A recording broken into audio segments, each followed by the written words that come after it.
Time again for the Insiders with Chuck Chvala and Scott Jensen, sponsored by the Wisconsin Counties Association and the Tommy G. Thompson Center on Public Leadership. Hi, I'm Chuck Chvala, former Senate Majority Leader. And I'm Scott Jensen, former Assembly Speaker. Well, Scott, the year's coming to a close. Who are the political winners in the state of Wisconsin over the last year? I would have to say it's a political odd couple, Governor Evers and Speaker Voss.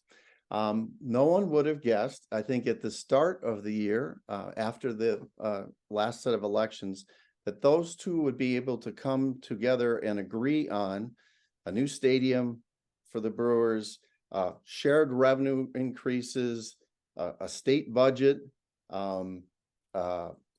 increased funding for schools and school choice. I would not have thought all those things were possible, given the fact that we came out of the elections with a Republican legislature and a Democratic governor, and the fact that they were actually able to swing some pretty big deals this year was a surprise given their previous performance together.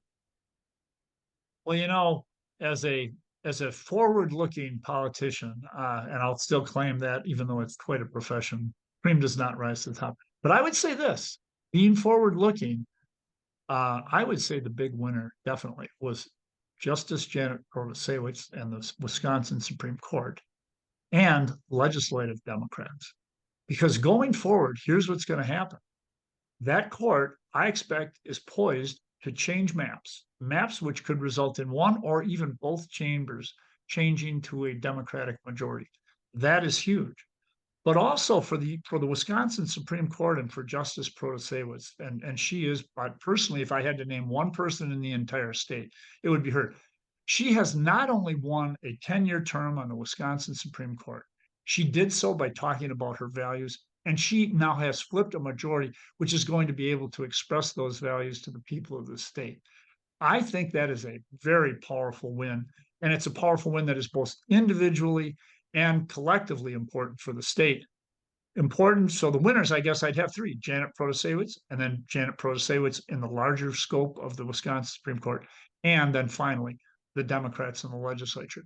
But who are the losers, Scott? Not everybody won this year. Who lost?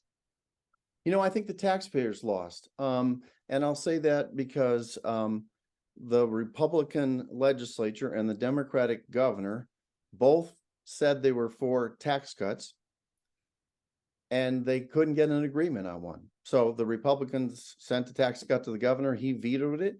They've sent other tax cuts to the governor. He has said he's not going to sign them.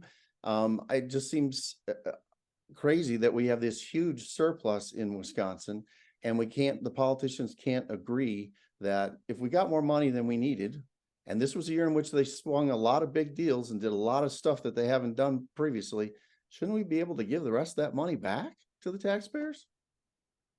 Well, you know what? The biggest loser, in my view, is the Republican majorities in the Senate and in the Assembly.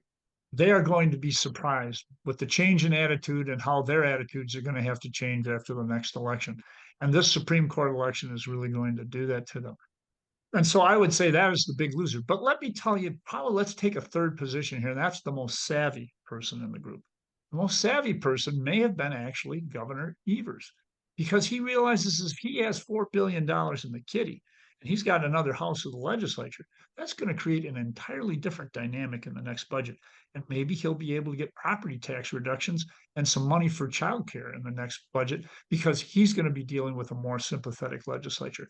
And the smart and savvy guy realized, I'm not up for election. I don't need to spend that $4 billion. I can do other things. Oh, and by the way, he's locked in place the several hundred dollars in additional payments for kids in K-12 education. He just took away one of the biggest leverage points that Robin Voss has always had on him, because he knows Governor Evers, having been the head of DPI and a lifelong educator, really cares about those kids and will never let them go without getting some assistance. The governor is now positioned to have a very strong year in his next budget. And I think that the only loser, in my mind, in a big way, is Republican majorities in both the Senate and the Assembly.